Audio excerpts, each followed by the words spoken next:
get the right one. Oh. Of course, technical issues on my part. I had it up. There we go.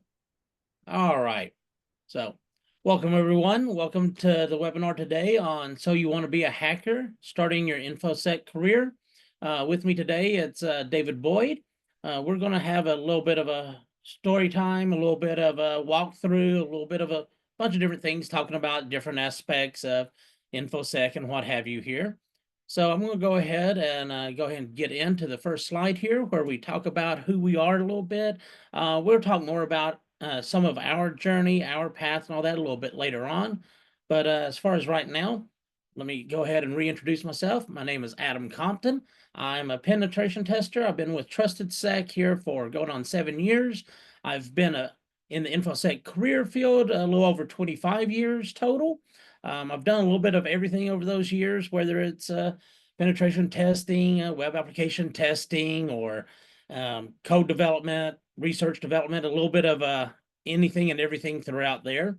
Other people have different backgrounds and different areas of focus, but that's where I'm coming from. And David here, go ahead, David. I'll let you speak for yourself. I don't want to speak over you. Thanks, Adam.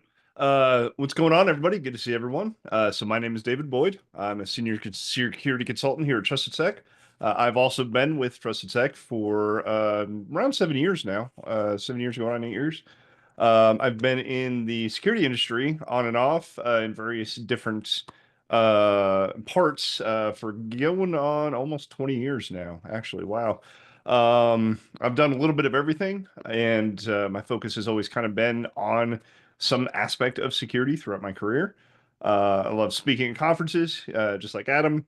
I love, my passion is a lot of physical security and social engineering. So I like convincing folks to give me their passwords over the phone or breaking into buildings and into places I shouldn't belong. So hope you all get a lot out of this. And like we were saying at the beginning, we've got that Q&A function. So feel free to ask some questions in there as they come up, and we'll be sure to answer them as we go through. Awesome. Thank you there, David. I will say I have done some of that breaking and entering for InfoSec in the past as well. It looks a little differently short round me doing it as opposed to David over there, but it does work. It can take all different shapes and sizes and personalities and all that to convince people. But yeah, it's always fun. I advise you, no matter where your path takes you, try out a bunch of different things. Oh yeah, maybe it works for you, maybe it doesn't. But let's go ahead. Go ahead, David. We'll be talking about that as we go through this. Absolutely. There you go. Go ahead, David. I'll let you introduce everything. Yeah. So, we went through our introductions. We'll be talking about what exactly information security is, some of the more common roles that you'll find within information security. We'll talk about how to pick your path, right? There's various different things. When we talk about information security, it's often several miles wide and several miles deep. And you can get lost in the sauce. When you start Googling information security or how to be a hacker and stuff, you could just really spend hours going down a bunch of different pathways, and then you can get kind of overwhelmed with, well, what do I want to do? So we'll kind of, give you a little bit of guidance on how we were able to choose, what we wanted to do. We'll give you some good knowledge base areas to go start looking at on where to obtain some knowledge and get some knowledge and start to learn and grow. We'll give you some tips on how to present yourself to interviewers or to companies when it comes time for you to start hitting the pavement and getting your resume out there. And then we'll have we'll take some time to answer some Q&A questions. Awesome. Thank you, David. One thing I will want to say is that while we are going to do our best to give you a good view of everything as we're going through here, obviously there's no way we can give you a complete view of everything that may or may not occur to you as you're getting into InfoSec. This is just some of the more prevalent ideas and concepts that we've come across, that we've experienced ourselves and what have you. So we'll do our best is what I'll say here. So first thing I want to say is, as I've slightly touched on earlier, these are going to be our paths from our experience, what we're going to be providing to you. Some of the different paths and journeys that we present, those are going to be some of the ones that we've seen or we've done ourselves, but that doesn't mean that has to be your path. everybody's journey, everybody's path is going to be different. This is just the ones that we're familiar with, the ones that we've done. Yours may take totally different paths. I've known people who come from military backgrounds, people come from collegiate backgrounds, people who are surfers or farmers or what have you. Everybody has their own journey, their own path. Make it your own, but that don't take what we're doing and what we're presenting as the only way. Use it as building blocks and knowledge to build upon your own path. Indeed, exactly. Everyone's journey is going to be different. And the one thing one of the key things I want to really drill in as we go through this presentation today is anybody can be a hacker. Yes. And I want you all to really hear that, okay? It doesn't matter if you started out as a mechanic or a welder or a doctor or a nurse. If you want to be a hacker, there is something in information security for you. If you have the passion and you have the drive and you have the motivation, anybody can be a hacker. If anybody tells you that you can't do it, you need to walk away from that person because they don't have their best interest in mind. You can do it. You can do this stuff.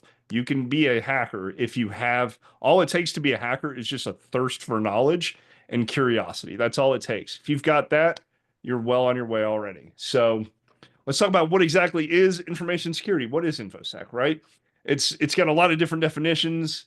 People have written books on it for the last 100 years. Essentially, what it is one of two things. You're either protecting the confidentiality, integrity, or availability of information, where you're trying to find vulnerabilities that are inherent and present within the confidentiality that may affect the confidentiality, integrity, or availability of that information. So you're either looking for vulnerabilities and trying to exploit those so that you can give the defenders a better chance at defending it, or you are actively trying to learn and protect how to defend those inherent vulnerabilities, whether it be in the hardware or the software or the systems that we use each and every day in every aspect of our lives. It's a huge field. It's a broad field. It covers everything from policies and procedures, anything from network, web apps, applications, hardware, the people themselves that operate within your environment, the physical buildings that you walk into every day to do your environments, and even so far as different things like how to keep credit card information safe, how to keep the information that you're stored, in hospitals and medical facilities safe, and legal information and things like that. Yes. Awesome.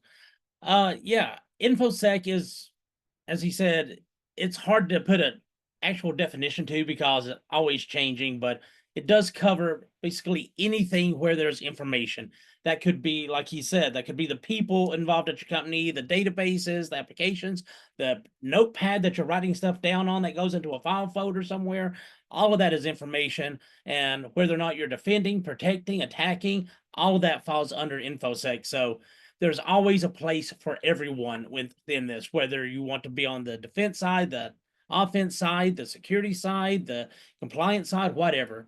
Speaking of, we're going to get into a little bit of what are some of the more common InfoSec pathways into InfoSec or within InfoSec that we come across on a regular basis.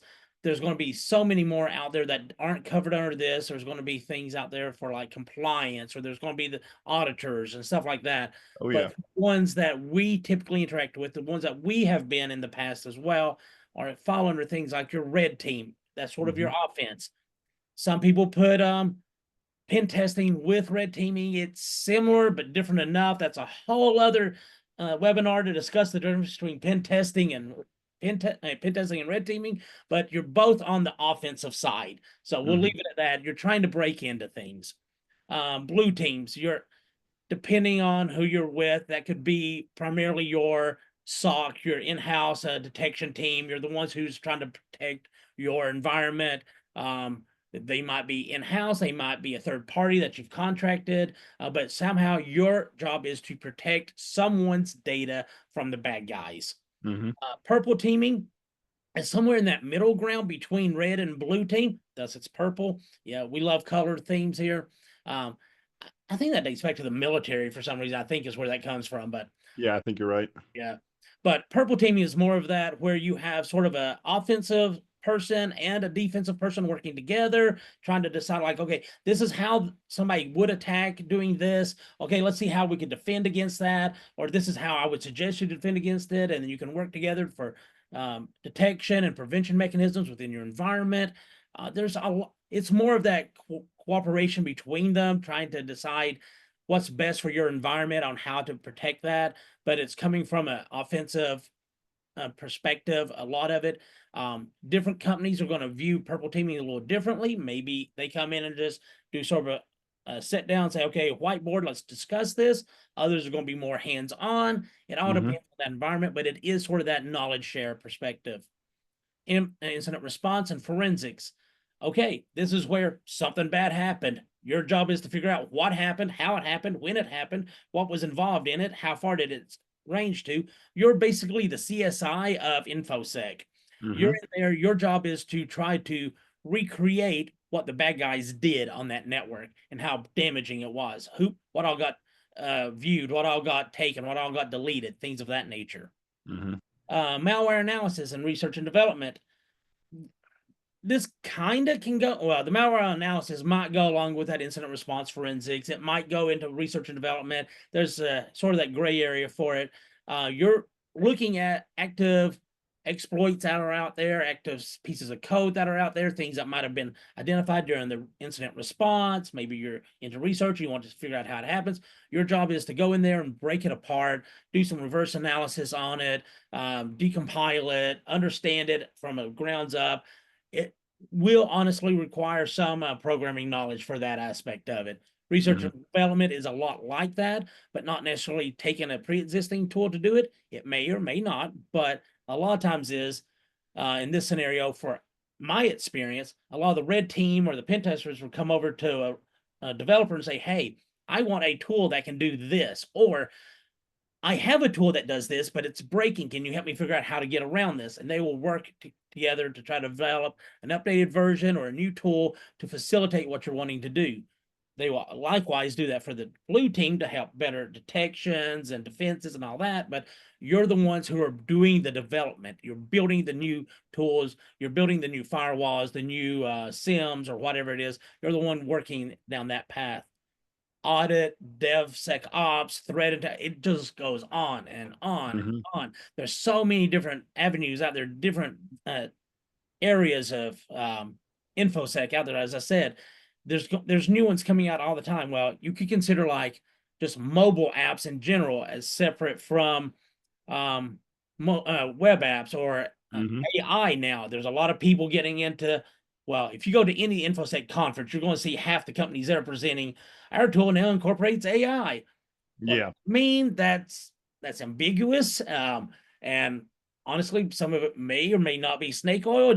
Could just be marketing. I'll leave that up to the viewers and the developers to decide that. But there's always new areas always coming out that you can jump into and find a new path in there. The hardware hacking, all kind of stuff. Yeah, going back to the red team, hardware hacking, stuff like that. You're getting down into breaking apart electronics, doing like car hacking and stuff like that. All of that falls under an area of InfoSec, and there's so many. Oh, yeah. Sorry, did you have something to add in there, David? No, I was gonna say, why don't you give them just a 60-second spiel of what your path looked like from a young Adam Compton to where you are today. All right. Then I'll give mine. I was privileged enough that as an early age, my parents got me a computer when I was very young. It was the glorious Commodore 64. That was my first foray into computing at the time. My mom, being the ingenious one she was, she taught herself how to program in BASIC to teach me BASIC. And then that's where it all started. From there, I got into programming and what have you all the way through high school, in college. In college, I got into the co-op program with the Department of Defense, went over to them, did some back and forth co-ops with them, internships, if you will. Once I graduated, I got on there full time.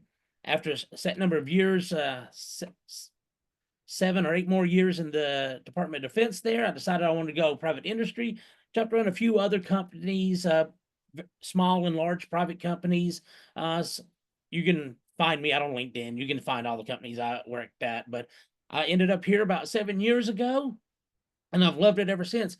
Whereas my path and journey through started out with an early interest in programming and computers, and I took my path all the way through college into programming, computer science, mathematics, all that, and that led into a job that tangentially was involved in InfoSec that more later on transitioned fully into that when I was at the Department of Defense. And I've stayed with that ever since. So I had a fairly straight path into this, whereas others may or may not have had such a straight path. As we said before, there's been farmers, military, and everything else out there. Hmm. Speaking Hmm. of which, how about you, David? What was your path like? Yeah, so I had a mine was a little different. But I was able to scrape together money from mowing lawns at a young age and get an old Apple IIc Nice. from back in the day with the old 5.5 inch floppies, you know. And Mhm. I figured out when I was in grade school that you could access the back end code of those floppies if you booted the machine first, loaded it up, you got your command prompt, and then you had a basic programming language, right? So I was able to kind of, stumble my way through learning basic, and I could change any of those programs that I had. So we had like a Space Invaders game, and we had, Quark and things like that. And I was able to go in and change and give myself lives and all that. And that triggered something for me because I was like, hey, this is just like the game Genie on the old NES. It's essentially hacking the back end programming of how this stuff works, and I'm able to manipulate it to do what I want. So a few years later, then the movie Hackers came out, and I watched that, and I was like, I'm gonna be those guys. Those are my folks, man. I like these guys. That's what I want to do. So I always just tried to do what I could to do something security related. I would ask folks in when I was at my high school, hey, is there, I'd ask the computer teacher, and I'd ask the administrators, hey, can I help work on the computers? Can I help network these or do some work on the side for you guys. I found a neighbor that owned that had a farm, and he had some computer systems hooked up there. Hey, do you care if I work on these for you and be your IT guy, right? And I was in the military for a while, kind of a similar thing there. Even though my job in the military was not computer directly related to computers, I was always trying to be the computer guy for like the command team and for the first sergeant and stuff like that. And then got out, ended up working, anything from retail IT, Best Buy, Geek Squad, that kind of stuff, Circuit City, to help desk jobs, to service desk, answering phones, remote support, all that stuff. And always try to just kind of keep working towards that end goal of like, I'm going to be a hacker, right? Eventually found some conferences, got involved with some conferences, started, asking questions, getting into forensics, things like that, got a degree. And then I was finally able to land that first InfoSec gig, and then just keep going from there. And like, kind of like Adam, I joined up around the same time, and now I've been with Trusted Sec for going on 8 years, 7, 8 years now. And it's been a whirlwind trip, but like Adam said, it's never straightforward. It was never just like I got into computers and I became a hacker. It was more like here's all this life stuff that kept happening and waving me up and down. And throughout all of it, my end goal was I'm going to be, into information security. So even though I wasn't a hacker by label, I was trying to do security stuff throughout the whole process of the journey. So Awesome. speaking Well, of, yeah. in the next slide here, we talk about Yep. uh, you know, what path should you choose, right? Do you want to be a red team, or do you want to be a purple team, or do you want to get into compliance, DevSecOps, hardware hacking, whatever? And as you're looking at this, you go, okay, this all sounds cool, but how do I pick something, right? And the first thing I challenge you to do is what interests you, right? Have you watched some of these old movies, war games, the show Mr. Robot, hackers, sneakers, or seen hacking scenes in movies or shows, and that really piqued your interest? Did you do something kind of cool on a video game, and you were like, I wonder if that's a real life thing? What really just kind of sparked that interest in you into wanting to join information security? Is it a money thing? That's a totally legitimate, valid reason too. If it's a money thing, like, man, I'm tired of breaking my back, laying steel work and digging ditches or whatever. I want to go inside in the air conditioning and work on computers. Like, that's a 100% valid reason. Absolutely. A couple of things to look at. Well, what jobs are hiring, right? Security is always is one of those things where there are positions. It may not be, labeled hacker or, penetration tester. It may be security analyst or security consultant or something like that. So you have to kind of broaden your search scope there and find out what jobs are hiring and what they're hiring for. A couple of things to look at. Well, what skills do you already have? Have you done enough with Microsoft products, with Active Directory and Office and things like that, that you can work your way around a keyboard, or you can help troubleshoot, or you can help, figure out, oh, well, I did network patching and cabling, for this company for a while, so I understand how networks work. Those are good skill sets to have and kind of a good baseline to figure out. Um, and then Adam, you want to talk about specializing? Yeah, sure. So there's a couple different ways I've seen people take their path down. InfoSec is whether they want to specialize or be a more of a jack of all trades or more generalized. Personally, I've found myself kind of deep diving in a few small areas a little bit, but more overall being a more generalist as far as InfoSec and pen testing and what have you goes. I've done web apps, I've done social engineering, I've done physical assessments, I've done pen testing, I've done a little bit of all of the area that I'm dealing with, and I've done that. But at the same time, I've found people who, once they get into the InfoSec a little bit, they find that one little niche area that they really love. Maybe it's hardware hacking, maybe it's social engineering, maybe it's research and development, and they just go deep dive on that area and they become a subject matter expert, if you will, on that area. And that is fine. The only thing is you got to watch out for, make sure you don't sort of bottleneck or pigeonhole yourself a little bit there. If you go deep dive into a technology that may be ephemeral, maybe it's going to be something that's going to be likely gone in the next couple of years, Mhm. what are you going to do when that's gone? Make sure you leave yourself a backup. Make sure you diversify a little bit into another area, something like that. But that's always the risk there. But there's always the risk with generalization as well. You might know a lot of different things, and that's fine. But if they need somebody who's really good at a particular technology, maybe you're not the one for that. They'll want somebody else for that. So there is always going to be that trade-off, whether you want to specialize or generalize. My gut reaction to that is try to learn as much as you can in general, but Mhm. find those few areas, not just one, maybe two areas or three that you are interested in. For me, that's programming, and that's more in general, just pen testing in general, but um, software development, tool development, stuff like that. I love scripting, automation. I love that as well. So I try to dedicate a little bit of time to that, but in general, I'm trying to make sure I'm sort of well-rounded, if you will, as for a lot of other technologies. And yeah, there's going to be things out there I don't touch on, things I'm not really up to speed on, like anything that deals with hardware hacking and all that. I tried Mhm. that, was not my thing. I did not like it. I don't like my fingers bleeding from all the breadboards. Not my thing. So I let go of that and I went on a different path with that. But other people I know who do love that. So you'll have to find out what works for you.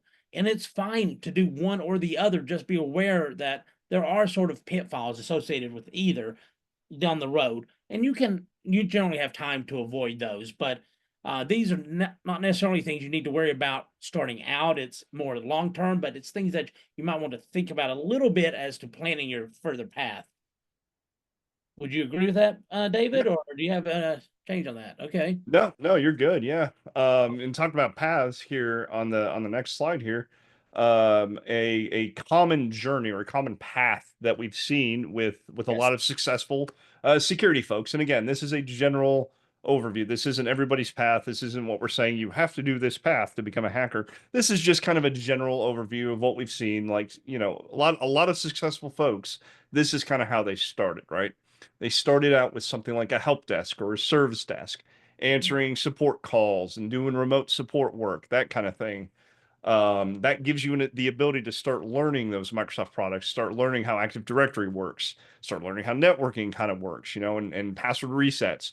You start to learn how users think, when they start calling you with these issues. You start figuring out like, oh, that's a problem that's very common, or that's an issue. I can't access my share. Well, 50 users access that share. There's a lot of sensitive information there. It starts planting those seeds of those high value areas to look at, later on in your career when you start attacking these systems, right? Oftentimes, then you'll get promoted or you'll move laterally to something like a NOC, a network operations center.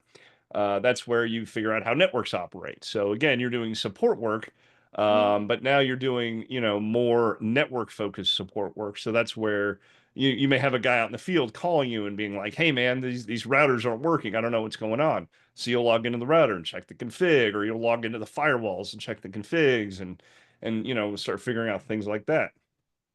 You may also move into a SOC, which is a security operations center. And that's where you start figuring out the defensive side.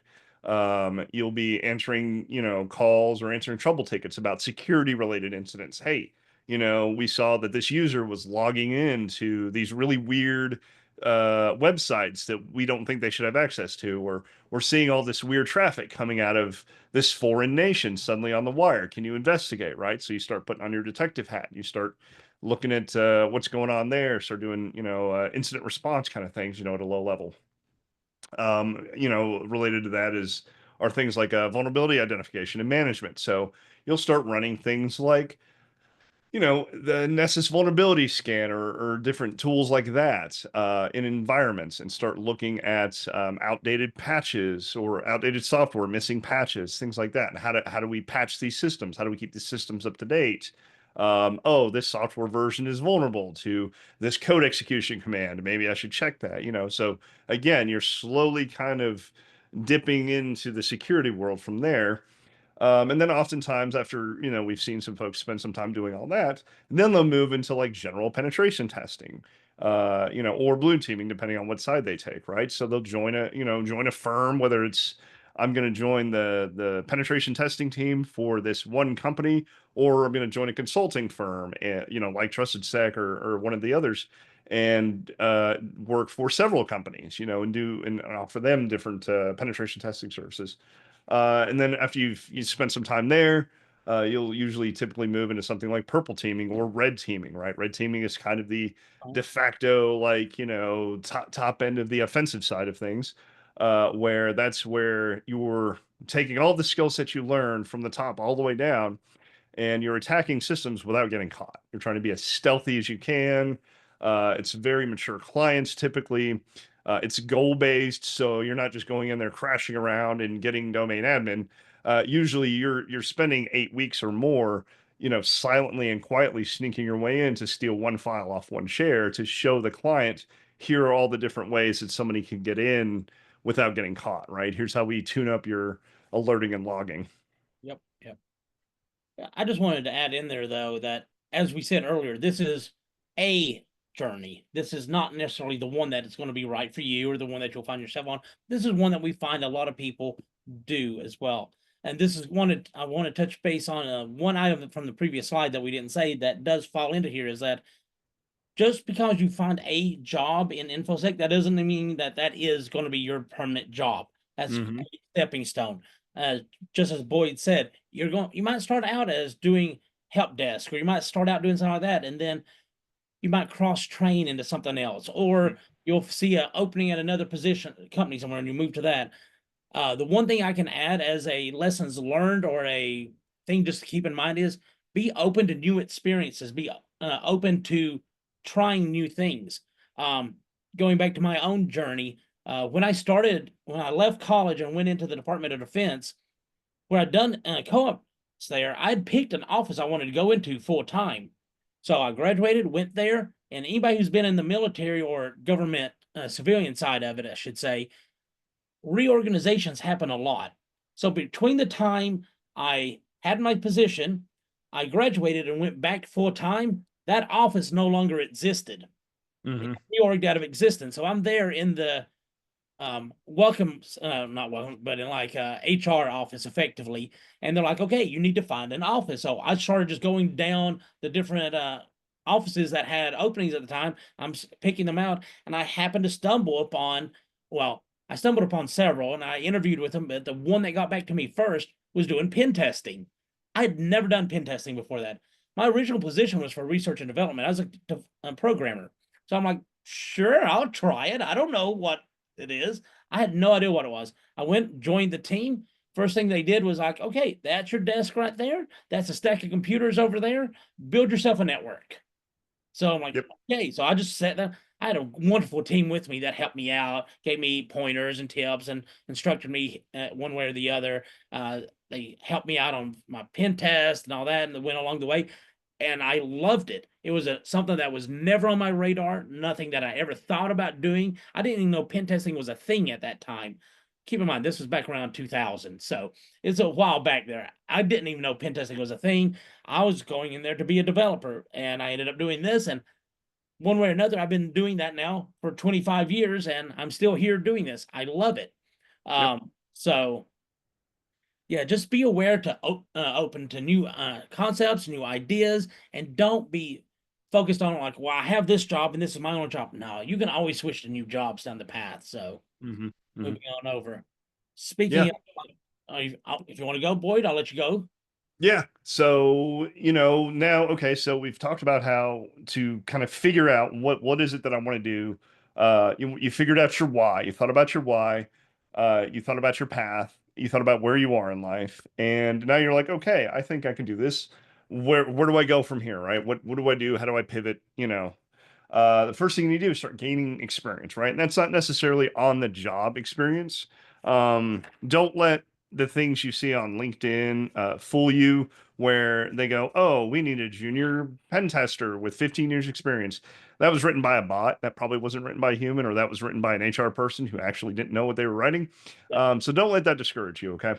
um, when we say gain experience, we want you to start kind of looking at your subject that interests you and start doing things related to that. So if it's, penetration testing, for instance, you want to start maybe looking at gathering a couple of penetration testing related certs. So CompTIA has a bunch of good ones for that, right? Network Plus, Security Plus. I think they even have Pen Test Plus now, that kind of thing. You can look at things like the OSCP. That's a little more higher level, but if you have an OSCP and you come and you interview with somebody like us, we're gonna give you a solid look because that's a tough certification to do. It's a 24-hour hackathon, and you not only have to hack the machines, you also have to write how you did it and write a very good report, and then that report is read. Um, I always encourage folks, build a home lab. There's Yes. a lot of good resources out there now. There's GoAd, which is called the Game of Active Directory. It is a fully working, totally free, vulnerable lab, a hacking environment with flags for you to download and build. You can do it on just any regular laptop. It doesn't require the days of needing a stack of servers in your office are gone. You don't need that anymore. You can do all of this from a regular standard laptop that you get at Best Buy or whatever. Download it and run it and start playing it. Start playing in that lab. NetExec also just made a lab. It's called the NetExec Lab. You can do CTFs and hack platforms. So two of the big ones are Hack the Box and Try Hack Me. They have free tiers and then they have paid tiers. And obviously, it's up to you how much you want to go down that path. But those are two great platforms for learning. They have excellent learning modules. They have different paths now that have evolved over the years that even tell you, hey, if you want to be a pen tester red teamer, follow this path, do these modules. If you want to be a purple teamer, do these modules, or a blue teamer. And they go through and they build on the skill sets of what you've learned from the module before, and then it even gives you suggestions, or did this thing interest you? Why don't you try this thing over here? You might like that as well. So those are great platforms. You also want to look at building your knowledge base, so attending different conferences, like any of the security conferences. We want to put a couple here: DEF CON, KernelCon, your local B-sides. There are B-sides in every local town. You just Google whatever your town name is at B-sides, and I'm sure you'll find that chapter. There's Most not towns have a in Kentucky. local IC. What's that? There's not in Kentucky, Oh, there's not any in Kentucky. not to my knowledge. I've Oh, looked. okay.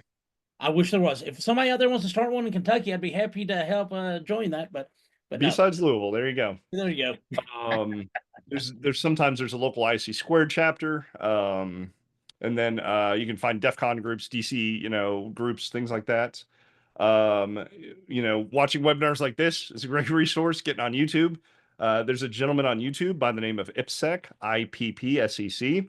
He has a plethora of free videos on YouTube where he takes retired hack the box boxes and steps through them line by line on his methodology, his thought process on how to beat these hack the box boxes. His methodology is very good. It is very solid. It is repeatable. And if you came to me as a junior InfoSec person and were like, I watched IPSec, I did those hack the box boxes, followed his methodology, here's all my write ups, I'd be very impressed. And you and I would be having a conversation because he has a great methodology that honestly, I've even adopted a few things from. Well, Obviously, I oh, want to add in there about IPSec. His method, if you watch his videos, it's not always like he does everything perfect down the line. no. He'll try stuff and sometimes it fails. He'll try something else and all that. One other thing with him, there is a website. I don't know if he's the one who maintains it or someone else. It's called ipsec.rocks. Mm-hmm. ROCKS. And it's a search engine for all the commands and things that he runs in his videos. And it will tell you which video that command was run in and the timestamp, so you can go and jump to that and watch him run that command live. So it's a great resource as well. I've used that a lot because I'm like, oh, I know he's done that, like with Bloody AD or something. I'm like, oh, where Yeah. did I go and look it up? I'm like, that's what I was Oh, missing. that's the command. I was Yeah, missing this yeah. flag. Yeah. So Yeah. yeah, there's all kind of resources out there, and it's not just for new people; it's for seasoned people and all that as well. But yes, I just want to throw that one in there. Sorry about that, but yeah, No, no, no, you're good. That's a great point. We also mentioned starting a library, right? yes. You need books. Okay, we still read books here in 2025. Two great publishers are No Starch Press and Singress. They have every kind of hacking book you can imagine. We could have made slides and slides of different hacking books to go look at, but if you just look up No Starch Press and Singress books, those are going to be great resources to start looking at there. Networking, that's an important one, right? I call them hallway conversations. The days of meeting people in the hallway are slimming down now because we're largely a work from home force for a lot of industries. But joining your Discord, different Discords like the Trusted Sec Discord, joining different Slack communities, reaching out on LinkedIn and talking to folks in the field that you want to get in, at a company you want to get in, adding them and just being like, hey, I'm up and coming. I would love to pick your brain if it's okay and just kind of talk to you about some things. You would be surprised how open a lot of folks are. If you put yourself out there and you're very professional and nice about it, a lot of folks are more than willing to help and more than willing to have a conversation with you. Oh yeah. One thing I would like to add in there, back at the top up there, you mentioned OSCP and what have you up there as far as certifications. Those are great certifications for showing that you know what you're knowing some of the technology, knowing all that. There is another cert out there which is still a holdover from where a lot of resume bots and HR still flags on it, and that is Mm. CISSP. Yep. Yeah. The CISSP. Yep. Personal opinion of that is it doesn't really teach, it doesn't prove that you know a lot of knowledge, but it knows that it shows that you have at least the basic understanding of InfoSec in a wide breadth of areas. Um, how deep it goes in those is debatable, but it is something that if you can take the time or the money or whatever to get that one, that is something that a lot of resume bots and all that do flag on. I will say that Yeah. one. Yeah. That's The CISSP. It is important. They say it's a mile long and an inch deep. yes, And that is the best way to put it, right? It's a yes, broad spectrum of everything related to information security, but it only goes about that deep into it. So it's a yeah. good one to have. It's a good HR breaker, you know. And we love IC squared, so there's no harm there. You know, No, definitely no, recommend getting that one. squared is fine. They It's just have a beginner one too now, oh, the they do. That's right. CCSP. Yeah. Yes. And that's where you require no experience. It's very beginner. That's another great one to go look at. And every now and then I think they even offer it for free. So get on Okay. IC Squared's Good on website, that. Good on that. keep your eyes on for there. And then Hack the Box also has a series of They do now. certifications now as well that are similar to the OSCP that are not as expensive and they're really really good. Like they're solid certifications. So if you go in and you get some Hack the Box certifications, you're solid. You're gonna be in good shape. One thing I would add in there though for doing the CTFs and like the hack the box and try hack me, those are great ones for honing your skills, but also keep in mind that that's not going to be a true representation of what you're going to see in an environment when you get out there. Hmm. A lot of these are very contrived to exhibit a particular exploit or to a certain attack path or something like Hmm. that. It's going to be very contrived. And while you may see things like that in the live environments, it's more tailored toward teaching particular attacks and what have you, so that and building your knowledge base so that if you do see it, you have an idea how to work through that.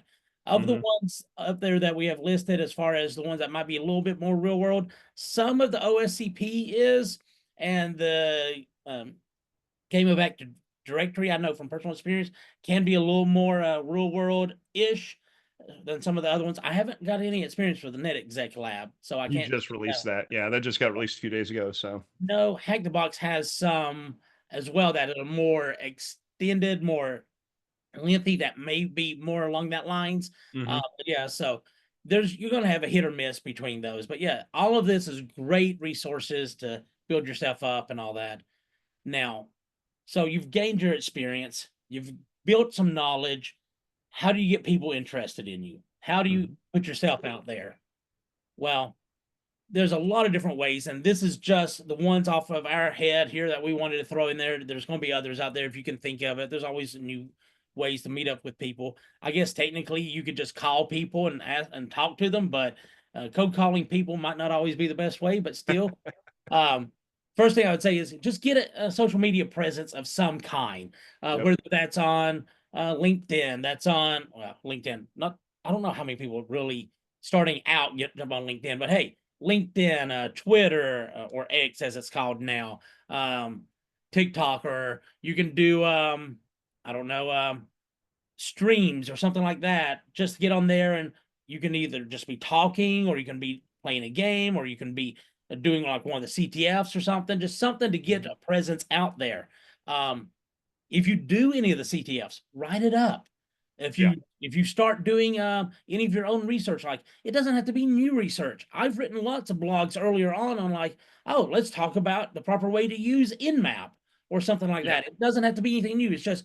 It's your learning experience, things that you're learning along the way and you're doing to help teach yourself something. You might even write a piece of code that is something that other people may already have tools for or whatever, but it helps you understand it better. Write that up, write a blog about it, write it up as a short message or whatever, put it out there. You'd be surprised at how many times other people find that useful. And if nothing Hmm. else, it's putting your presence out there so people can have something to reference back to. Speaking of writing code, if you are someone who likes to write, or even contribute to somebody else's code. Use sites like GitHub, GitLab, what have you, to go and create your own little projects, put up there, modify somebody else's project. If you find a issue in there or you want to add a new feature to it, put in a pull request. Um, they don't have to be great projects. I've written up stupid little things and I've put out there before just to help me out. I've written up a lot of my automation scripts and put out there. Some of these are as simple as just a chooser, like a little menu chooser. Some of them are more complex, but all of them help add to my presence on the internet, and you can do that. Hmm. If you're not a coder, that is fine. You don't have to be. It can help, but it doesn't have to be. You Hmm. can just do videos too. You can do videos where you're describing a new tool that you've encountered, or you can, like I said before, do like a live stream of you going through one of the hack the boxes or something like that. You can do all kind of things like that. You can I've done videos in the past of me talking about all of the different ways that I've messed up on engagements. Those are fun ones. There's nothing technical in there. It's me sharing experience. You do things like that. Anything that shows that you've been building experience, you've been gaining knowledge, you put that out there, and that's something that people who you're interviewing with are going to be able to see, or other people may just stumble upon it and see it. And then when it comes time to interview at a position that people already know you. It's just ways to build that evidence for you out there already. If you're so inclined that you like to get up and speak in front of people and you're not terrified to death and you want to go cry in a corner, fear that somebody's going to make fun of you, like I do, uh, force yourself to get up there in front of conferences, force yourself up at the local meetups, things of that nature, and give your talks. Personally, I'm terrified of talking. But 12 years ago, 13 years ago, I think it is now, I did my first conference talk. I got up there, I was stuttering, I was terrified, I didn't know what I was Mhm. doing, and it went horribly. But I did it again a few months later at a different venue. It did better. I did it Yep. again later. I got a little better at it. I'm still doing it 13 years later. Am I terrified? Absolutely. I'm terrified before I get on that stage every single time. I was terrified before we started this webinar, but I Oh still yeah. do it. I still do it because I know it's helping other people and it's helping me get better at my job by overcoming fears, sharing knowledge, meeting new people, Mhm. putting myself out there. I'm always working toward that. Um, And there are lots of folks yes, that will help you build a good conference talk, that will help yes, do mock conference talks with you, that will offer suggestions on slides and slide decks and things like that. Again, it's just a matter of getting over those nerves and just reaching out. yes. You know, there's a lot of conferences too will even have An intro. hey, if you're submitting to us, if you would like us to look over your submittal before you officially submit, like we'll do that for you. We'll have somebody that's not on the approval team take a look and kind of help you out and polish it up with you a little bit. A Yes. lot of conferences will do that. I know there's Um, one I know at least besides Vegas, and I know others do this as well, but I know theirs because I participated in that one on both mhm. sides of it. They have what's called the proving ground, and it's Yep. only for new presenters. You submit your talk to or your idea of a talk to proving ground, and they'll pair you up with a more seasoned presenter, and they will sort of coach you through the whole process, be there to answer questions, and they'll be there to help you during your presentation and everything. So it's gotten a lot better nowadays than it was 20 years ago, 15 years ago doing Oh it. yeah. But Yeah. yeah, The so other one we if you mentioned don't here want is to, that's fine. But that is something a great way to get your face out there. So yep. go ahead, Boyd. Oh yeah. So one thing we mentioned about crafting a standout resume, Yeah. don't don't poo-poo the idea of finding a professional resume writer. Yes. Okay. That's some of the best money I've spent, honestly, in my career. I found a professional resume writer. The guy had 25 years in professional resume writing services. He had a degree in it and all that. That was his subject matter, his area of matter. And it was fantastic, right? A lot of people like to use these resume, bots or whatever, and those are okay, but don't don't shoot down the idea of a human connection, getting somebody on the phone or on email to be like, hey, I'd like to pay you a little bit for your service here. Let's talk about it. Because especially if you find a good one, they'll back and forth with you for weeks to really craft it to the job that you're trying to apply to. So keep that in mind as well. And then we've got 10 minutes here, so we want to leave some time for questions. We also talk about mock interviews and practice. A lot of folks are willing to help you with that as well. Again, just reach out, ask, get on LinkedIn. When I say reach out and ask, what I'm really saying is get on LinkedIn and start adding folks and start asking them, hey, is it cool if can we sit down and have a conversation about this? Absolutely. A couple lessons learned. I'll go through these relatively quickly, add in what you want to, David. But these are just some things that we've encountered over our careers that have either stumbled us or we've seen other people stumbling on. Mm-hmm. First and foremost, imposter syndrome. It is real. It don't believe the hype. It is real. People do suffer from it. Everybody, to a certain degree, I feel, suffers from it. It's one of these things that, in a summary, it is you don't think you're as good as everybody else. Keep in mind, the vast majority of other people around you are feeling the exact same way. And that's predominantly because, as an industry, we like to hype up all the successes of people and not showing that all their struggles getting to where they are. I know that's a horrible, horrible oversimplification, but imposter syndrome and burnout both are very common. I've experienced both. I know a lot of people who do. There's a lot of help out there. There's actually a subgroup at a lot of conferences called mental health hackers that do a Mm-hmm. lot of talks about this, and they've got a lot of seminars about it, a lot of videos about it. They have a great website. I know some of the people involved in that. It's a great resource. Don't suffer if you are going through this. Don't suffer alone on that. Definitely reach out to people and know that you're not alone in that. Um, Time management, something that I learned that was forced on to me because I was in the government at the time. Life work balance. Um, that's where, at the end of the day, I leave and I go spend time with my family, with my hobby, stuff like that. I don't take work with me. I've seen, but that was because I worked in a place where I couldn't take my work with me. That was forced on me. I was lucky in that that was beat into me. I've seen a lot of other people come at this from the perspective that I have to work 40 hours. I mean, I have to work 12 hours a day, 60 hours a week, whatever, to show that I'm worthy of this. What you're going to do is you're going to burn yourself out and you're going to get sloppy. Mm-hmm. Take time for yourself. Take time to stay sharp, to recharge, find a hobby, something outside of InfoSec if you can, just something to step away. You need to find that balance in there. And finally, know when to move on. Not every job is going to be a healthy workplace. Some of them are going to take advantage of you. Some are not going to promote you. Some are going to end up being dead ends. Figure out when it's time for you to move on, and go ahead and not be too afraid of that. Find a new position somewhere and move on. I know myself, I've had a number of different jobs over the years. I'm currently been here for 7 years. I absolutely love it. I have no plans Mm-hmm. on leaving. That doesn't mean that 5 years on the road, that's still going to be the case. I hope it isn't the case, but I'm always willing to make that change if it's going to make me happy, keep my career on path. So, One thing I want to add to this too, and then we'll get to questions here in just a minute. Um, the economy right now is not the greatest. The job market right now is not the greatest. I absolutely know that there are several people that are, chomping at the bit, that are climbing the walls, trying to find a better job, a decent job, or even a job, right? I sympathize. I hear you 100%. Okay.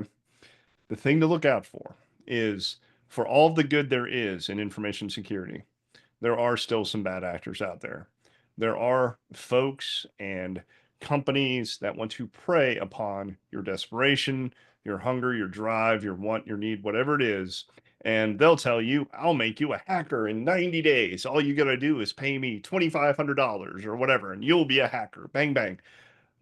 I would say that probably, close to 100% of those boot camps that are way overcharged and way overpriced are nothing more than puppy mills that are going to force feed you answers to quests, or not quests, I'm sorry, to, to force feed you answers to questions on tests, to, try to force you through the HR process, and get you to take all these things that you don't necessarily need, and do all these tests, and you're not learning anything by doing that.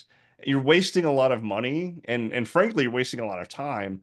So be aware of that. I call them predators, infosec predators. Be aware of that. There are several good people out there in the world, yes, and there are people that genuinely want to help, and are willing to help you. But there are people that do take advantage. And before you go and you start shelling out your hard-earned cash to try to do a thing, do your vetting process. Do a really good vetting process. Don't let desperation overtake you. Take some time, do some research, find the big people in InfoSec that you trust, and see what they've done, or see what they've recommended, or see what they've pointed to. Because they're more than likely not going to steer you wrong, because they're doing it for free. They're not saying, well, give me money and I'll tell you. There's no secrets. There's no gatekeeping in InfoSec. Okay. Anybody that tries to gatekeep you is also in the wrong, right? We're all here to learn and grow and figure out this security thing together, and we all want to help one another. So go ahead, Adam. My rant's over. yeah, that's all right. No worries. Last thing I want to say is it's your job, it's your career, it's your future. You pick what's best for you. Your path isn't going to be the same as anybody else's. Keep learning, keep adapting, make it the best it can be. There's other people out there who you can reach out to for help if needed. So just keep going forward and use your background to your strength. So And we've got a couple of questions in our Q&A panel here. And we'll try to get through as many of these as we can here within the time. The first one, can you discuss Trusted Sec's Junior Consultant Program? What would someone do to make themselves a strong candidate? The Junior Consultant Program, we have times where it turns on and turns off. yes, We don't know when those times are. It's a matter of, like, how many resources do we have? What are we working on internally as a company? That kind of thing. We do make announcements when it's turned on all over social media. So be on the lookout for that. Just follow all our socials, and get on LinkedIn and stuff. As soon as the consultant program is turned on, you can apply just like you normally would. You said, what makes somebody a strong candidate?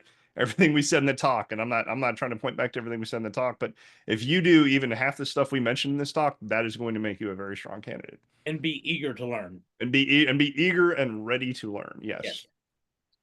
All right. Adam, if you want to get the next one. What's the next one here? My education background is in computer forensics and information security. Back in 2010, I was the whole field was grown immensely over the years. I've been a Windows and Linux system administrator for 13 years. How can I catch up to the point in my if you've been a Windows and Linux administrator for over 13 years, I think you've got a great running start on everybody else already. You understand the things potentially that a lot of the hackers and the attackers are going to be going after. You've got the system administration background, so you can go ahead and be looking at that on how to defend against it. The best things is for you to catch up on would be like really go through some of the hack the box or some of the CTFs just to get up to date on some of that. Go find a couple videos from conferences that are interesting to you in an area that you're interested in and watch those, go through those. That doesn't mean you have to become an expert on any of that. It just brings you up to speed. I think you already have a great foundation on that with the forensics and information security, with administration background. I think you already have a great foundation there. Just watch some of the newer things, watch some of the InfoSec videos, stuff like that, and it'll bring you up to speed on some of the new tools and new techniques, stuff like that, and you will have a good basis around that. And then from there, you can branch out as need be. Okay. Perfect. Yeah. Boy. Yeah. So let's see here. We've got about another minute. You developed your career. Who gave you the best advice in starting your career? What was it, and why was it the best advice? Um, I would say for me, it was Dave Kennedy, and it was be ready to make a change. He's the CEO of our company. He said, always be ready to make a change. I was in a not so great, area. And when he told me that, it really made me think, hey, I'm not stuck where I am. I can move. Like it was almost like him saying that was the key that unlocked that permission I needed to be like, I'm not stuck. I don't have to be stuck. I can move and get into a better thing. And then another good piece of advice, and then Adam, I want you to answer that too. Was always have or always be open to having those conversations, whether it be the hard conversations or the ones that make you nervous. Always be open to having conversations with strangers. Yeah. The one thing I would say, the best piece of advice, I want to attribute it to a guy named Andy Bear many, many, many, many years ago, back when I started at the government. And I've actually made a career out of this phrase itself, and that is, don't be afraid to make mistakes. Yep. You are going to make mistakes, plain and simple. Everybody makes mistakes. Don't let it be the end of don't let it take you down too bad. Yeah, reflect on it and all that, but be willing to make that mistake, try something new, and then learn from that and grow. Be willing to make that change, make that leap, make that a mistake. That's fine. Just learn to do that and go forward. And that answers another one of these questions in here. What one piece of advice would you offer to a beginner? Try. Don't be afraid to try something new. Don't be afraid to make a mistake. Learn from it, move forward. Yep. Um, Yeah. Mistakes are going to happen, and yes. you're going to make 1,000 mistakes in your career, and you're going to make 1,000 more. We've been doing this a long time. I make mistakes every day. And if Yeah. you learn something from your mistake, then it was a learning opportunity. I see here. You How do know, you find a mentor while working full time? 9% of the time that I've encountered people looking for mentors, or I've looked for a mentor myself, I've been at conferences, in person meetups. It doesn't have to yep. be a conference. It could be a local meetup. It could be at a conference. There's what they call LobbyCon. It is the area outside of the talks that everybody's just mingling and talking. You'll find people, you'll talk to them, you'll eat lunch with them. Maybe there was a presenter you like, you reach out to them. You just work through that. That's the way I've usually seen people do that, and it seems to work over pretty well. I've mentored a few people over the years that way. Not long term, but just to point them in the right directions, help them out as they need it, what have you. But that's the one I would suggest. Yeah, so we are at time. And we do want to respect everyone's, time. They've got other meetings or something. We do want to apologize for not answering all of you all's questions, but you feel free to reach out to us on our socials here at info@trustsec.com. You can also find us on the TrustSec Discord. You can add us on LinkedIn if you want. We've also got a YouTube with all of our previous webinars and a bunch of really good stuff on there as well. So again, feel free to reach out, and we'd love to hear from you. Absolutely. I appreciate everybody stopping by today, listening to us. If you reach, as Boyd said, if you reach out to InfoSec or info@trustsec.com, I'm sure you can get whatever answers you need. They can hand them off to us or wherever, and be happy to follow up with any questions you may have. So, and for those out there, I believe I saw a question in there talking about the beards. Yes, you have to have a beard to be an InfoSec. I'm sorry. No, No, you no, you don't. don't actually need a beard, although it is appreciated. So Yes. remember, I'll leave you all with this. Remember, any InfoSec is for everybody. Anybody can get into InfoSec. It takes a little bit of hard work, and your journey is going to look different, and it might take a little more struggle than in other jobs, but it is absolutely worth it because this is an industry that is constantly evolving and changing, and we need all the help we can get. So get out there and get it done. I believe in you. I know you can do it. Everybody can. So thank you. Let us know if you have any questions, comments, concerns later on, and have a great day. And I hope to see you at the next conference. So Stay out of trouble.